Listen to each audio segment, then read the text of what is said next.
Assalamualaikum warahmatullahi wabarakatuh.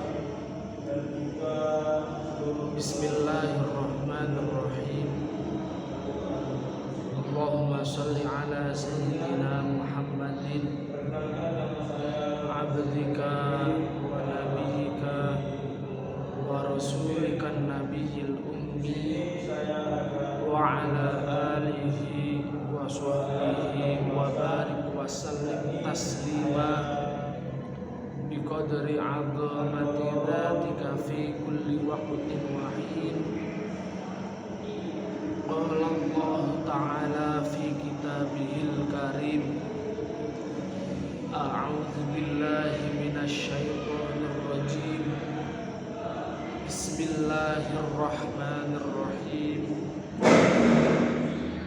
Innallaha wa malaikatahu yusholluna 'alan nabi ya ayyuhalladzina amanu shollu 'alaihi wa sallimu taslima.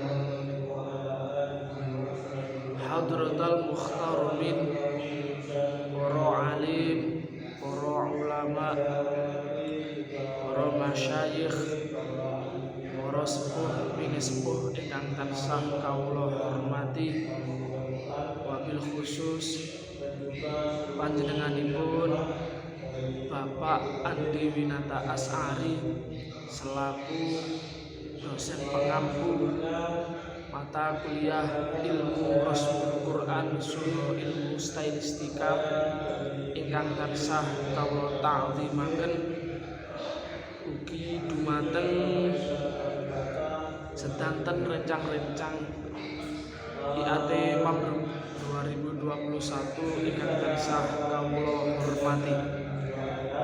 Sepindah syukur alhamdulillah kawula teng mriki lan panjenengan sedaya saged makempal manunggal ing menika panggenan, ing menika majelis dalam keadaan sehat wal afiat, boten wonten alangan setunggal punapa-punapa.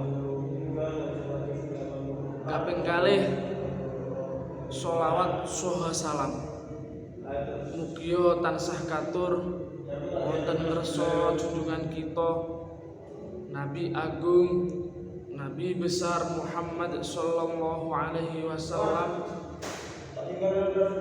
biqaulina Allahumma sholli ala sayyidina Muhammad Nabi akhir zaman, Nabi ingkang dados suri tauladan kula lan panjenengan sami, ingkang tansah kawula lan panjenengan sami ajeng-ajeng syafaatipun milai dunya ngantos dumugi akhirat, amin amin ya rabbal alamin. Kaping tiganipun kawula atas nami Wahyu Maulana Afriyan Ardiansyah saking prodi ilmu Al-Qur'an dan tafsir semester 5 ing wekdal dalu punika badhe sareng-sareng belajar ngaos perkawis pensyariatan menutup aurat bagi kaum perempuan ing surat Al-Ahzab ayat 59. Saderenge kita mulai, monggo kita bikak kanthi waosan doa sareng-sareng. Bismillahirrahmanirrahim. Subhanakallahumma rabbana la ilma lana illa ma 'allamtana innaka antal alimul hakim wa tub 'alaina innaka antat tawwabur rahim wa taqabbal minna innaka antas samiul alim wa 'allimna min ladunka ilman nafi'a ya dzal jalali wal ikram. Allahumma iftah lana hikmataka wa anshur 'alaina rahmataka ya dzal jalali wal ikram. Amin ya rabbal alamin. Bismillahirrahmanirrahim. Kula waos rumiyin surat Al-Ahzab ayat 59. A'udzu billahi minasyaitonir rajim. Bismillahirrahmanirrahim. Ya ayyuhan nabiyyu qul li azwajika wa banatika wa nisa'il mu'minina yudnina 'alaihinna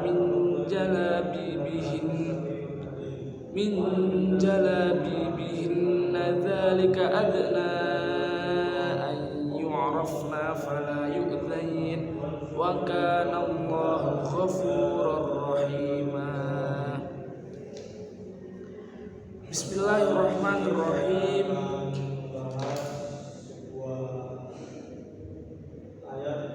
Ya ayuhan nabiyyu, duh Kanjeng Nabi Muhammad,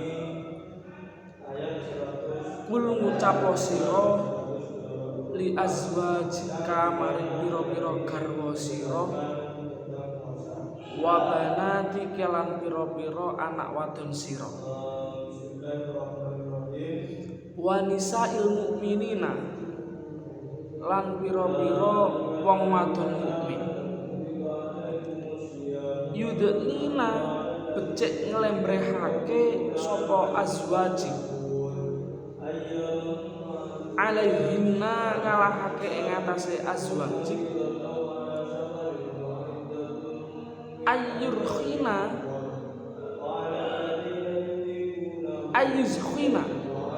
ayyuzkhina tegese ngelembrehaken sapa azwajik ila akhirih ala nahwirihinna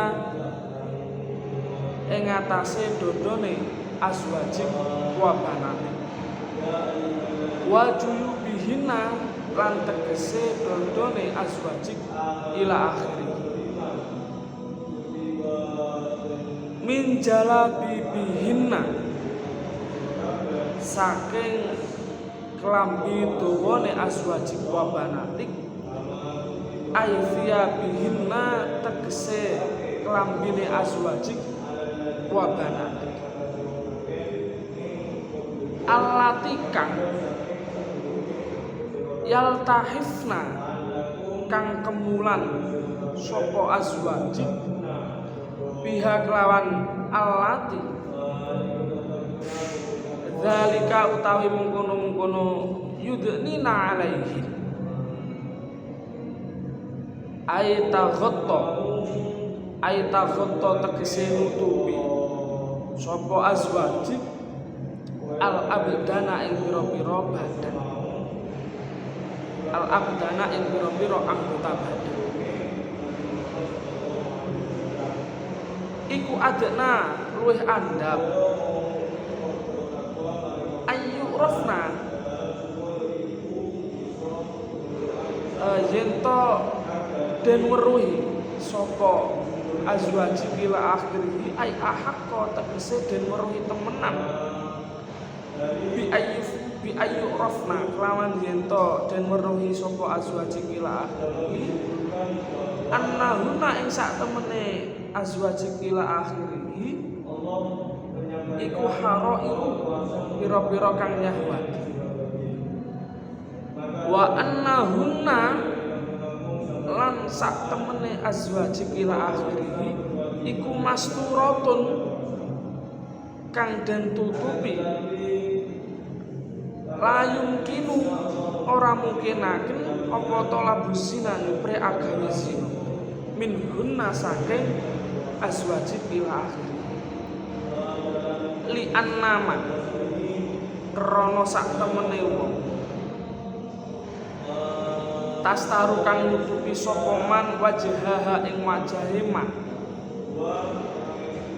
iku layat man ora luba fiha tetep ing dalem man apa antuk syafa yen to den buka apa aurate man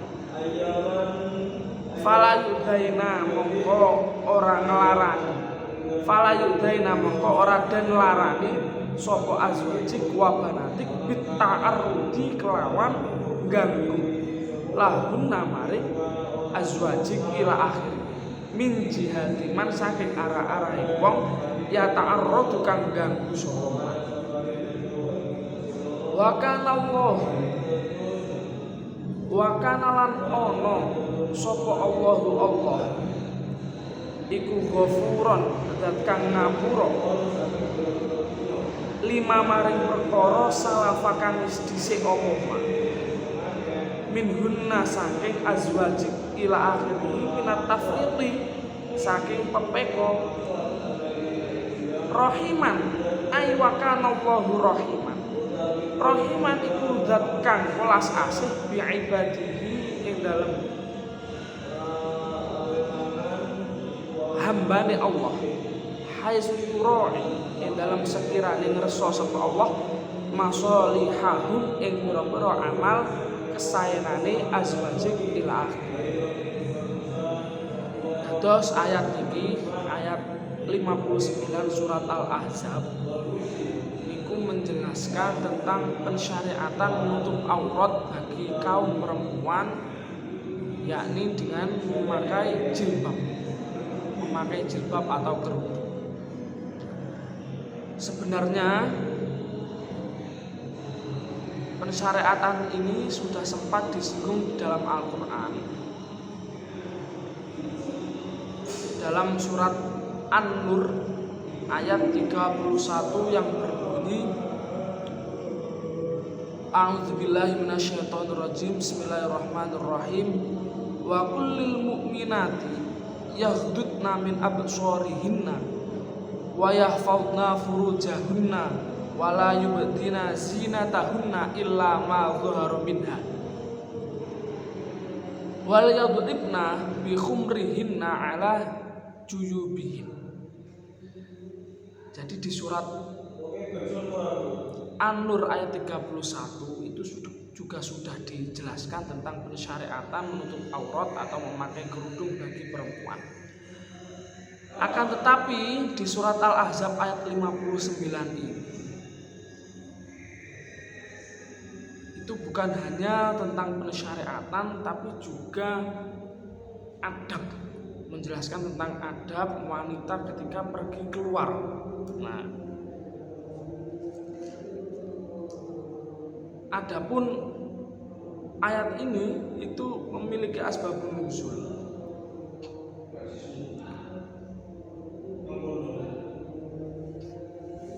Yang pertama dari Imam Bukhari meriwayatkan dari Aisyah. Beliau berkata pada suatu hari Saudah istri Rasulullah pergi keluar untuk suatu keperluan. Jadi Saudah garwane Rasulullah niku medal ada perlu, keluar yang ada perlu, bukan kok keluar mawon jalan-jalan mboten nggih, tapi keluar yang ada perlu. Lah peristiwa itu terjadi ketika pensyariatan tentang menutupi aurat itu sudah ada. Terus kemudian Saudah itu memiliki ciri khas perawakan yang agak besar. Kalau sekarang ya gemuk, rati gemuk. Itu Saudah gemoy, punya perawakan yang agak besar gemoy. Nah, ketika perjalanan keluar ini Saudah itu bertemu dengan Umar bin Khattab, Sayyidina Umar ketika melihat Saudah kemudian beliau berkata, Saudah, awakmu iki gak asing, jadi perawakanmu itu gak asing. Wong delok awakmu teko ngarep, teko mburi iku mesti kenale. Nah, karena itu perhatikanlah bagaimana kamu pergi keluar.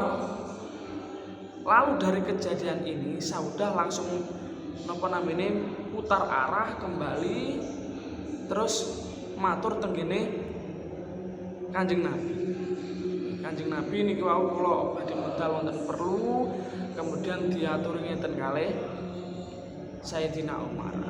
Dari kejadian ini akhirnya ayat ini turun. Itu asbabun nuzul yang pertama.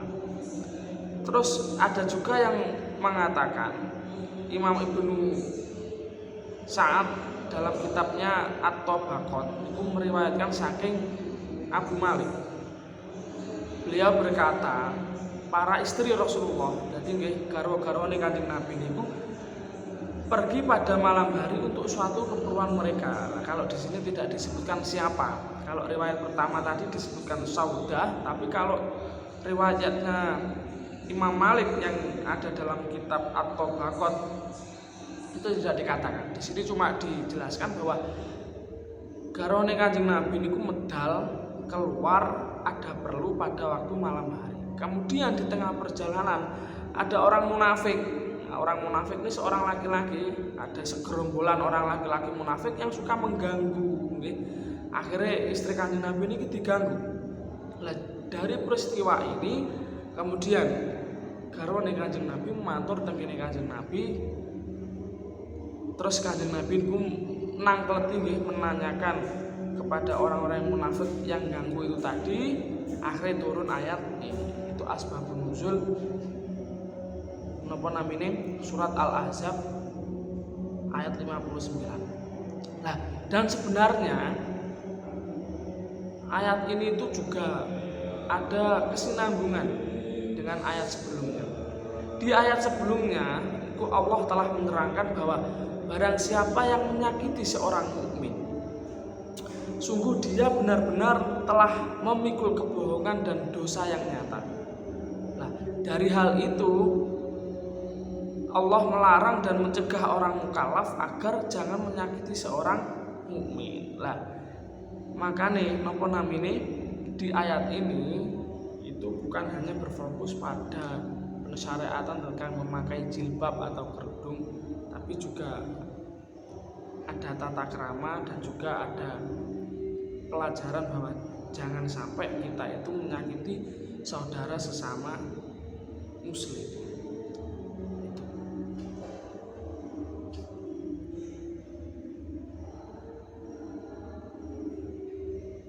Ya ayyuhan nabiyyu qul li azwajika wa banatika wa nisa'il mu'minin yudnina 'alaihinna min jalabibihin. Ayat niki niku penjelasane. Gusti Allah niku matur tengene Kanjeng Nabi, nggih, maturi Kanjeng Nabi. Kanjeng Nabi kan matur teng garwa-garwane, teng putri-putrine, teng tiyang wadon sing mukmin untuk napa? Untuk yudnina alaihin min jalabibihin, untuk menutupi napa namine aurat atau memakai jilbab dari kepala sampai ngelembrehno. Pokok sekiranya dodone niku mboten ketinggal. Lah tujuannya apa? Niku tadi supaya tidak adanya gangguan dari orang-orang yang munafik. Yudnina alaihinna min jalabibi. Jadi di sini diperintahkan untuk menutup aurat, memakai jilbab sampai menutupi bagian dada. Nah, tetapi yang menarik sebenarnya kalau kita lihat peristiwa sekarang itu, meskipun seorang perempuan itu sudah menutup aurat, pakai jilbab, panjang, bagian tubuhnya tertutup, tapi masih ada saja yang mengganggu. Orang-orang nakal niku nggih. Wong nakal niku lek nyawang tiyang estri, mosok kudungan apa mboten kudungan. Wong jenenge wong nakal, pikirane teko ndi mesti diganggu. Lah makane seorang perempuan zaman sakniki itu bukan hanya dituntut untuk solihah dalam artian yang menutup aurat, enggak, cuma ya harus belajar tegas. Saniki lek mboten tegas percuma. Misal ada seorang solihah tenanan kados lare-lare ya atene gak solihah sing jaler nggih solih alhamdulillah. Semisal ada seorang perempuan soleh pacane nggih menutupi aurat tapi kekalemen nggih, liwat di suatu daerah wonten tiyang nakal tangklet. Mbake alamatnya niki pundi? Lah nek jawabe niku kanthi alus niku memungkinkan orang yang punya pikiran kotor ini untuk berbuat aneh. Jadi ya kadang itu juga harus tegas. Misal ada orang tanya, Mbak ini alamat ini daerah mana? Dia jawab dengan judes mawon. Sampeyan delok Google Map ngene HP, mboten napa-napa. Itu untuk mempraktekkan apa? Yudhnina alaihin min jalabibihin. Dzalika adna ayyurafna min jalabibihin. Jadi tidak hanya dituntut untuk solehah, tapi juga harus tegas. Soalnya percuma lek berukut tapi mboten tegas, kadang nggih malah. Terus kemudian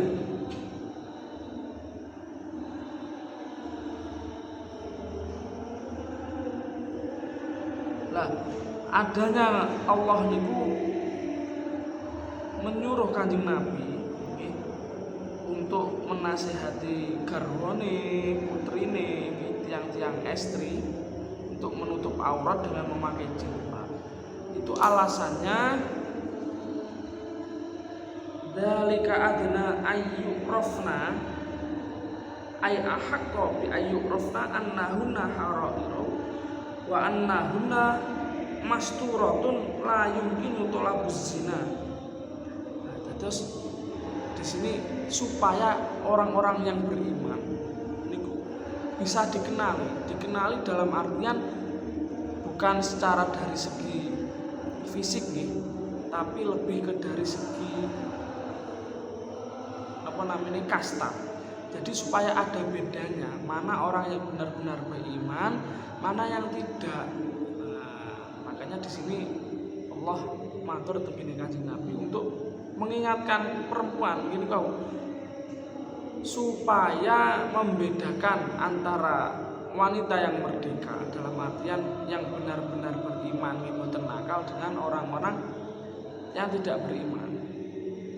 Makanya di sini dijelaskan zalika adna ayyurafna, supaya dikenali. Jadi ndamel kudung syariatan ke ndamel jilbab atau kudung niku tujuannya supaya dikenali. Supaya dikenali bahwa ternyata ada bedanya orang-orang yang beriman niku mungkin ciri-cirine ndamel niki sing mboten ndamel niki, supaya bisa dikenali. Kemudian di penggalan terakhir ayat ini Allah berfirman wa kana Allahu ghafurur rahim, yang artinya Allah itu mengampuni umat-umat terdahulu sebelum adanya pensyariatan menutup aurat dengan memakai jilbab. Jadi ketika di awal-awal Allah memerintahkan terhadap perempuan untuk menutup aurat memakai jilbab, terus di akhir kemudian Allah mengasih keringanan terhadap orang-orang sebelum adanya pensyariatan. Wa kana Allahu ghafurur rahim. Jadi orang-orang sebelum adanya pensyariatan tetap dimaafkan oleh Allah. Wa kana Allahu ghafurur rahim, dan amal ibadahnya atau amal-amal kebaikannya tetap diterima oleh Allah Subhanahu wa taala. Terus kemudian dari segi lafaz, perbedaan dari segi lafaz antara surat Al-Ahzab ayat 59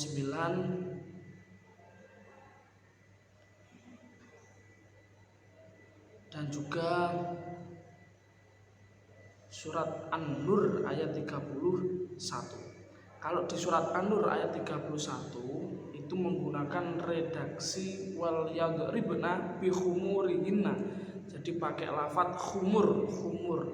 Khumur itu kalau dalam bahasa Arab biasanya diartikan sebagai kerudung. Jadi menutupi kepala sampai menutupi bagian dada. Itu namanya khumur. Tapi kalau di surat Al-Ahzab ayat 59 ini itu pakai redaksi Qul azwajika wa banaika wa nisa'il mu'minin yudnina 'alaihinna min jalabibihin. Dipakai lafaz jalabibihin. Nah, jalabibihin ini itu dari bentuk jamak dari lafaz jilbabun. Jilbabun orang Arab mengartikan sebagai baju gamis. Jadi baju kalau dilihat di kamus, jilbab itu pakaian paling luar, jadi menutupi khimar atau khumur. Lah, terus Ibnu Katsir dalam kitab tafsir itu menerangkan tentang lafaz jilbab. Menurut beliau, jilbab niku adalah rida.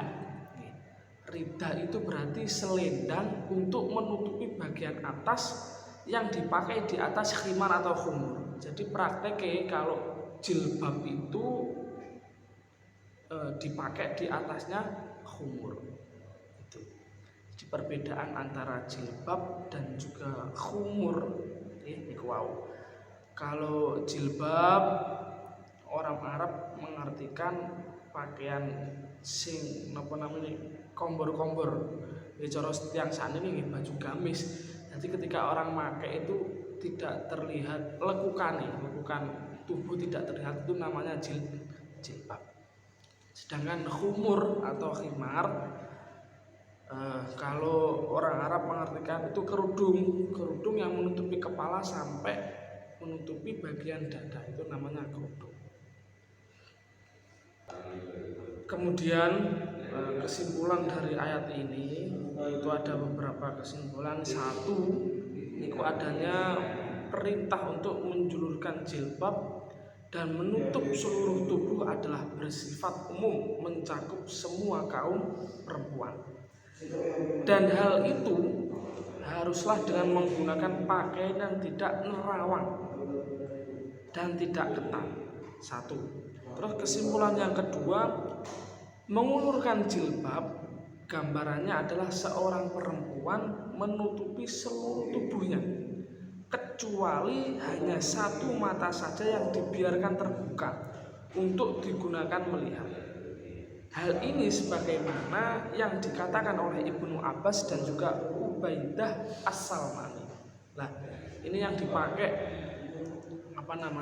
landasan bahwa dalam hal auratnya seorang wanita di luar sholat, Imam Syafi'i berpendapat seluruh kecuali mata. Jadi kalau Imam Syafi'i madzhab awake dhewe niku berpendapat bahwa aurate perempuan di luar wanita itu seluruh anggota tubuhnya kecuali mata. Tapi kalau dalam sholat Imam Syafi'i berpendapat auratnya seorang wanita itu semua tubuh wanita kecuali wajah dan juga epek. Tapi kalau di luar sholat semua kecuali mata, sama yang seperti dikatakan oleh Ibnu Abbas dan juga Ubaidah As-Salmani. Nah makanya kalau ngendikane Gus Bahak nih, sebenarnya Indonesia ini ya agak-agak ke Hanafian. Soalnya dalam segi berjilbab, memakai kerudung itu ikut mazhabnya Imam Hanafi. Mazhabnya Imam Hanafi itu auratnya seorang wanita di luar sholat, itu tidak seperti Imam Syafi'i. Kalau Imam Syafi'i seluruh bagian tubuh kecuali mata, kalau Imam Hanafi tidak, wajah dan juga telapak tangan juga tidak termasuk auratnya wanita di luar sholat. Itu Imam Hanafi. Makanya ketika Indonesia itu agak ke Hanafian. Ya soalnya itu tadi cara berkerudungnya ikut mazhabnya Hanafi, ikut teng Indonesia. Malah teng Indonesia yang berukutan cuadaran malah aneh gitu, malah aneh. Terus kesimpulan yang ketiga, hikmah dibalik perintah kepada kaum perempuan untuk menutupi seluruh tubuhnya dalam berpenampilan adalah supaya identitasnya bisa dikenali. Tadi adna tadi. Dzalika adna ayyurafna, supaya identitasnya bisa diketahui mana yang benar-benar beriman, mana yang tidak, dengan cara salah satu cara dengan cara memakai jilbab atau kerudung. Terus kemudian kesimpulan yang terakhir, penggalan ayat terakhir, wa kana Allahu ghafurur rahimah. Itu merupakan suatu penghibur hati untuk menenangkan hati kaum perempuan yang pernah tidak menggunakan jilbab sebagaimana mestinya perintah ini turun. Jadi penggalan terakhir ayat ini wa kana Allahu ghafurur rahima itu tujuannya untuk menghibur kaum-kaum perempuan yang sebelumnya, yang hidupnya menangis zaman belum adanya perintah tentang menggunakan jilbab atau sebelum turunnya ayat ini. Nah, di situ dihibur oleh Allah wa kana Allahu ghafurur rahima. Ya wis sing biyen ya gak apa-apa. Kalau di dalam tafsirnya wa kana Allahu ghafurur rahima lima salafa minhunna minat tafrid rahiman bi ibadihi haitsu yura'i masalihahu. Jadi ya ndak apa-apa. Jadi tetap dimaafkan oleh Allah dan amal-amal kebaikannya tetap diterima oleh Allah Subhanahu wa taala. Mungkin saking kawula niki mawon mungkin bisa keto manfaat. Nggih, barangkali wonten sing taklet saged ditangkletne teng kolom komentar nggih. Nggih sharing bareng lek mboten saged mungkin kula tangkletaken teng guru kula Mas Alvin Rahmatul Maulana. Nggih, mungkin napa namine sakmenen riyin mugi-mugi manfaat. Bismillahirrahmanirrahim. Allahumma inni astaudi'uka ma 'allamtanihi fardudhu ilayya inda hajati ilaihi wala tumsinihi ya rabbal alamin. Ihdinas siratal mustaqim wallahul muwaffiq ila aqwamit thoriq. Assalamualaikum warahmatullahi wabarakatuh.